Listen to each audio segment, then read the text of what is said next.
2024 বৰ্ষৰ বাবে ৰাজ্য চৰকাৰে 3 গৰাকী বিশিষ্ট সাহিত্যিক কাছাৰ জিলাৰ শিলা মহান্ত, শোণিতপুৰ জিলাৰ দিলীপ কুমাৰ ফুকন আৰু লখিমপুৰ জিলাৰ খগেন্দ্ৰনাথ বৰালৈ সাহিত্যিক পেঞ্চন আগবঢ়াইছে। আনহাতে ৰাজ্যৰ 28 গৰাকী বিশিষ্ট সাহিত্যিকলৈ এইবাৰ আমি সাহিত্যিক বঁটা আগবঢ়াইছো। কামৰূপ মহানগৰ জিলাৰ ডিম্বেশ্বৰ শইকীয়া, ডক্টৰ ৰামচন্দ্ৰ ডেকা, এলিজা শৰ্মা, শ্ৰী শৰানন্দ দেউৰী, শ্ৰী খৰ্গেশ্বৰ ভূঞা, শ্ৰী পৰিতোষ তালুকদাৰ, ডক্টৰ জগদীন্দ্ৰ ৰায়চৌধুৰী, বিষ্ণু ডেকা, কামৰূপ জিলাৰ শ্ৰী গজেন্দ্ৰ অধিকাৰী, যোৰহাট জিলাৰ শ্ৰী তৰুণ চন্দ্ৰ শইকীয়া, ডক্টৰ অদিতি বেজবৰুৱা, কাৰ্বি আলং জিলাৰ শ্ৰী চিকাৰী টিছো, শ্ৰী চাৰেত হানছে,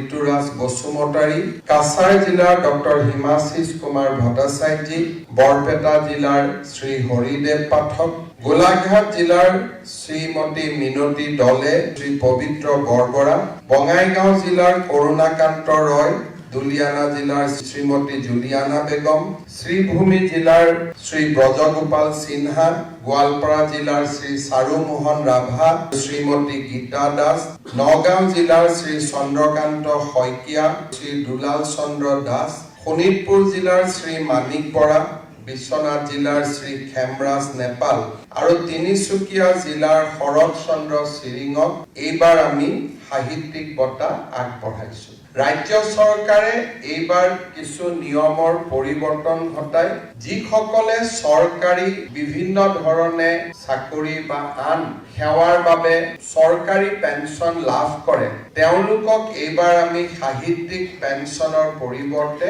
সাহিত্যিক বঁটা আগবঢ়াইছো, য'ত প্ৰশস্তি পত্ৰৰ লগতে চৰকাৰে 50,000 টকাৰ এককালীন পুৰস্কাৰ বা এককালীন এটা পুঁজি আগবঢ়াব। আনহাতে যিসকলে চৰকাৰী চাকৰি বা আন সেৱাৰ জৰিয়তে পেঞ্চন নাপায়, তেওঁলোকক আমি পূৰ্ব নিৰীখ মতে পেঞ্চন দিয়াৰ ব্যৱস্থা কৰিছো। বঁটাপ্ৰাপ্ত মই আটাইকেইগৰাকী সাহিত্যিকৰ সুদীৰ্ঘ জীৱন আৰু মংগলময় জীৱন কামনা কৰিছো।